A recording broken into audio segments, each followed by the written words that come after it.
नमस्ते, सदावत्सल मातृभूमि, जय हिंद दोस्तों। शुरू करते हैं आज के डिफेंस समाचारों को। बढ़ते हैं पहले डिफेंस अपडेट की तरफ। भारतीय सेना अब थ्रेट असेसमेंट वाले आर्टिफिशियल इंटेलिजेंस सॉफ्टवेयर को शामिल करने की योजना बना रही है। दरअसल भारत की डिफेंस मिनिस्ट्री आर्टिफिशियल इंटेलिजेंस आधारित थ्रेट असेसमेंट सिस्टम की तलाश कर रही है, जो कि अलग अलग स्वरूपों में लीगेसी अनस्ट्रक्चर्ड डेटा को एकीकृत कर सके और आर्टिफिशियल इंटेलिजेंस और डेटा एनालिटिक्स तकनीकों का इस्तेमाल करके अलग अलग डेटाबेस को जोड़कर कार्रवाई योग्य इंटेलिजेंस प्रदान कर सके। इसका इस्तेमाल खुफिया जानकारी और इंफॉर्मेशन कोरिलेशन के लिए किया जाएगा, खास करके आतंकवाद विरोधी वातावरण और आंतरिक सुरक्षा और आंतरिक विरोधियों की भूमिकाओं में। दरअसल रक्षा मंत्रालय ने आर्टिफिशियल इंटेलिजेंस पर आधारित एक नेटवर्क सॉल्यूशन का प्रस्ताव भी दिया है, जो कि सुरक्षा घटनाओं को ट्रैक करने और भविष्यवाणी करने के लिए दस्तावेज, फोटोज और वीडियो सहित डेटा के भंडारण और विश्लेषण की अनुमति देगा और इस सॉफ्टवेयर को इंडस्ट्री के साथ मिलकर तैयार किया जाएगा। साथ ही रक्षा मंत्रालय की तरफ से जो डॉक्यूमेंट सामने आए हैं उसमें कहा गया है कि इससे संबंधित जो डिटेल्स होंगी उन्हें नेशनल डेटाबेस जैसे कि UIDAI और MORTH के साथ जोड़ा जा सकता है, ताकि वाहनों की आवाजाही को भी ट्रैक किया जा सके और साथ ही सोशल मीडिया प्लेटफॉर्म सहित व्यक्तियों की ऑनलाइन उपस्थिति की निगरानी की जा सके और लिंकेज और पैटर्न प्राप्त किया जा सके। अगली अपडेट की तरफ, जो कि इंडियन एयरफोर्स चीफ को लेकर आ रही है। इंडियन एयरफोर्स के चीफ विवेक राम चौधरी जी ने बताया कि भविष्य में होने वाले किसी भी संघर्ष के परिणाम को तय करने में एयर पावर महत्वपूर्ण भूमिका निभाएगी। यही नहीं, इसके अलावा उन्होंने बताया कि युद्ध तैयारियों को उच्च स्तर पर बनाए रखने की जरूरत है। साथ ही उन्होंने बताया कि किसी भी तरीके की समस्याओं से निपटने के लिए सतर्क रहने की जरूरत है। यही नहीं, उन्होंने बताया कि अग्निवीर वायु कार्मिकों को भारतीय वायुसेना में सुचारू रूप से शामिल करने की आवश्यकता भी है। बढ़ते नेक्स्ट अपडेट की तरफ। दोस्तों HAL की तरफ से अब कहा जा रहा है कि जो हिंदुस्तान लीडिंग फाइटर ट्रेनर विमान है, यानी कि HAL-FT42, इसे विकसित करने के लिए वे खुद इसकी फंडिंग करेंगे और इसके लिए कैबिनेट कमेटी ऑन सिक्योरिटी से मंजूरी लेने की आवश्यकता नहीं है। वहीं HAL ने भारतीय वायुसेना को जानकारी दी है कि ये पूरी तरीके से इस कार्यक्रम में शामिल है, लेकिन इसका जो यूजर ट्रायल्स होंगे और जो भी इसके डेवलपमेंटल फ्लाइट्स होंगी, उसी की मंजूरी के बाद इसके लिए ऑर्डर दिए जाएंगे। HAL के अधिकारियों को इस बात का भरोसा है कि LCA तेजस के वर्तमान इकोसिस्टम का इस्तेमाल करके वो तुरंत HAL-FT42 का निर्माण करना शुरू कर देंगे। हालांकि उन्होंने इस बारे में नहीं बताया कि कब तक ये तैयार हो जाएगा, लेकिन इतना तो कहा जा रहा है कि HAL-FT42 का जो प्रोटोटाइप है वो 3 से 4 सालों में तैयार हो जाएगा।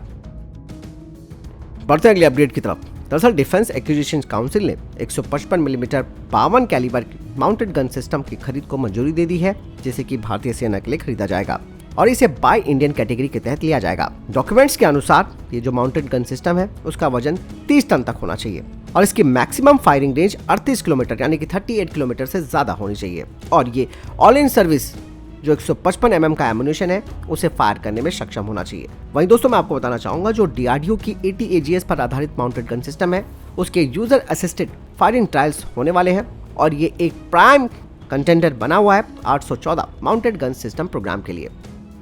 बढ़ते हैं अगले अपडेट की तरफ। दोस्तों DRDO ने लार्सन एंड टूब्रो और थर्मैक्स के साथ एक टाई अप किया है ताकि स्वदेशी रूप से तैयार की गई एयर इंडिपेंडेंट प्रपोल्शन सिस्टम को तैयार किया जा सके।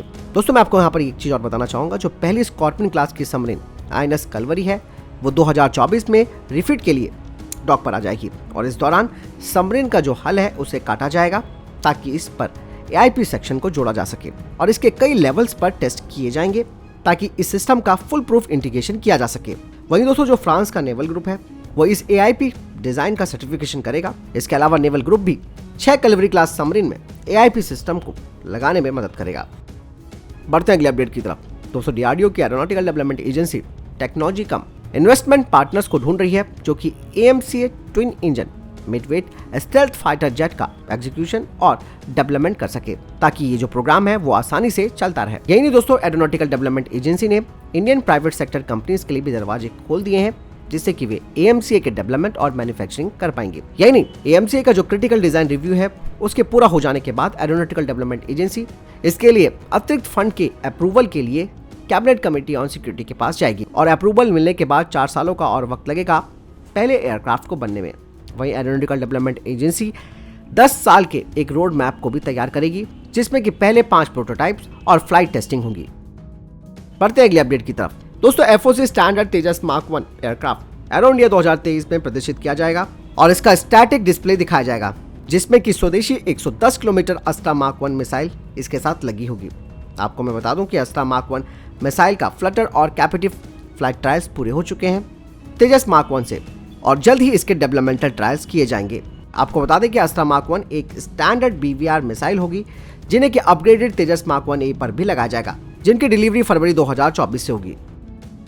बढ़ते नेक्स्ट अपडेट की तरफ। सूर्यदीप्ता प्रोजेक्ट प्राइवेट लिमिटेड ने अपना पहला एमुनेशन कम टॉर्पीडो कम मिसाइल बैरेज लॉन्च किया है, जिसका इस्तेमाल भारतीय नौसेना एमुनेशन, टॉर्पीडो और मिसाइल की ट्रांसपोर्टेशन, लोडिंग और अनलोडिंग के लिए करेगी इंडियन नेवी के वॉरशिप में। कंपनी ने ऐसे 11 बैरिज को तैयार किया है और इन्हें स्वदेशी रूप से तैयार किया गया है।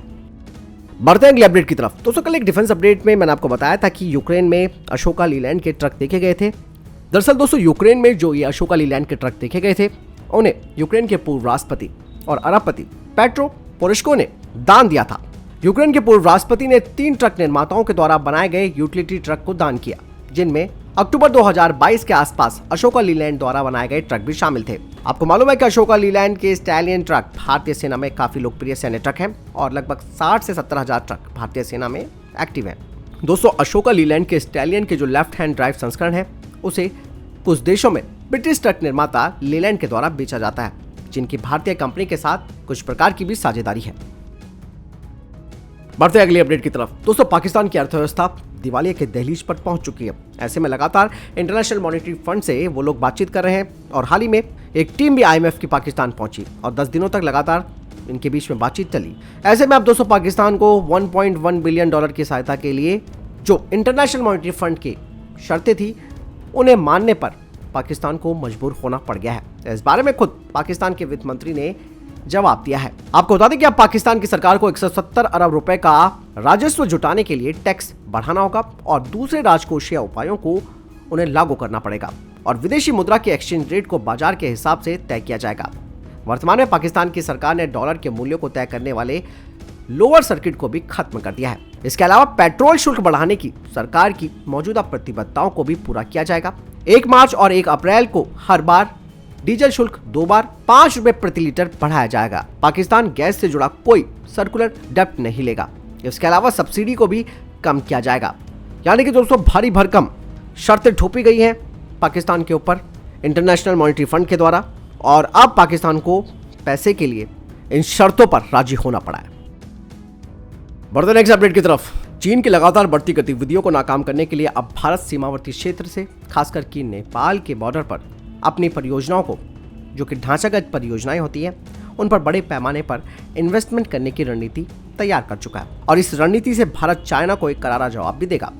दरअसल भारत विरोधी वातावरण बनाने के लिए चाइना नेपाल से म्यांमार तक और बांग्लादेश से श्रीलंका तक इंफ्रास्ट्रक्चर परियोजनाओं में सशर्त निवेश कर वहां की सरकारों को अपने आर्थिक जाल में घेरता है। कहा यह जा रहा है कि भारत सरकार ने नेपाल का गेटवे माने जाने वाली मौजूदा इंटीग्रेटेड चेक पोस्ट के आधुनिकीकरण के साथ नई पोस्ट बनाने, पूर्व से पश्चिम तक नेपाल के भीतर और सीमा तक आने वाली सड़कों का जाल बिछाने, इसके अलावा पुलों का निर्माण करने, नए रेल लिंक बनाने और एनर्जी प्रोजेक्ट्स पर फोकस करने का व्यापक खाका भी तैयार किया है। इन परियोजनाओं पर भारत का 1000 करोड़ रुपए से अधिक का खर्च होगा। यही नहीं दोस्तों, भारत दोनों देशों के बीच यानी कि नेपाल और भारत के बीच सीमा चौकियों के विकास और नई चौकियों के निर्माण पर काफी ध्यान दे रहा है। यही नहीं, इसी तरीके से 5 रेलवे लिंक को विकसित करने पर भी काम चल रहा है। वहीं चीन का ध्यान नेपाल में बिजली परियोजनाओं पर है। इसके जवाब में भारत सरकार ने क्रॉस बॉर्डर ट्रांसमिशन लाइन बिछाने और क्रॉस बॉर्डर पेट्रोलियम पाइपलाइन निर्माण के जरिए नेपाल के घरों को ऊर्जा की सप्लाई पर जोर दिया है।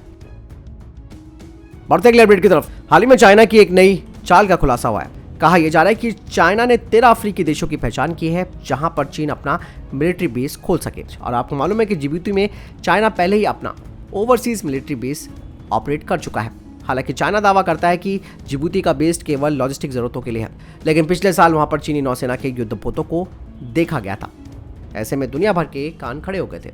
चीन ने अभी तक 40 नेवल टास्क फोर्स की नियुक्ति की है। इस फोर्स ने 7000 से अधिक चीनी और विदेशी जहाजों को एस्कॉर्ट किया है। इस आड़ में चीन अफ्रीकी देशों में लगातार अपनी सैन्य उपस्थिति को बढ़ा रहा है। चीन ने अफ्रीका में कम से कम 46 बंदरगाह या तो बनाए हैं या फिर उन्हें वित्त पोषित किया है, या वर्तमान में उन्हें चीन के सरकारी स्वामित्व वाले शिपर्स संचालित करते हैं। यानी चाइना ने दोस्तों रणनीतिक रूप से महत्वपूर्ण मोजाम्बिक के बीरा में एक नौसैनिक अड्डे को विकसित किया है। इस बंदरगाह ने चीन को मोजाम्बिक के साथ साथ जाम्बिया और जिम्बाब्वे के साथ व्यापार करने में मदद की है। यही नहीं, इसके अलावा दोस्तों चाइना अफ्रीका के पश्चिमी तट पर स्थित जो देश है इक्वेटोरियल गिनी, यहां पर भी अपना मिलिट्री बेस बनाने का विचार कर रहा है। इक्वेटोरियल गिनी चीनी निर्यात के लिए महत्वपूर्ण देश साबित हो सकता है। यही नहीं, अटलांटिक तट पर भी नौसेना अड्डा बनाने की तैयारी कर रहा है चाइना। इसके अलावा तंजानिया और मोजाम्बिक पर भी चीन की पैनी नजर है। आपको मैं बता दूं कि अगर चाइना मोजाम्बिक और इक्वेटोरियल गिनी में नौसैनिक अड्डों को स्थापित करने में सफल होता है तो इस बात की संभावना पूरी है कि कुछ और अफ्रीकी बंदरगाहों को चाइना अपने नौसैनिक अड्डों में बदल देगा। तो ये था अभी तक के टॉप डिफेंस अपडेट्स। वीडियो के सामने कोई प्रश्न जवाब है, आपका कोई सवाल है, कमेंट सेक्शन में लिखकर जरूर पूछ सकते हैं। मिलता हूं नए वीडियो के साथ, चैनल जरूर सब्सक्राइब कीजिएगा। जय हिंद, वंदे मातरम।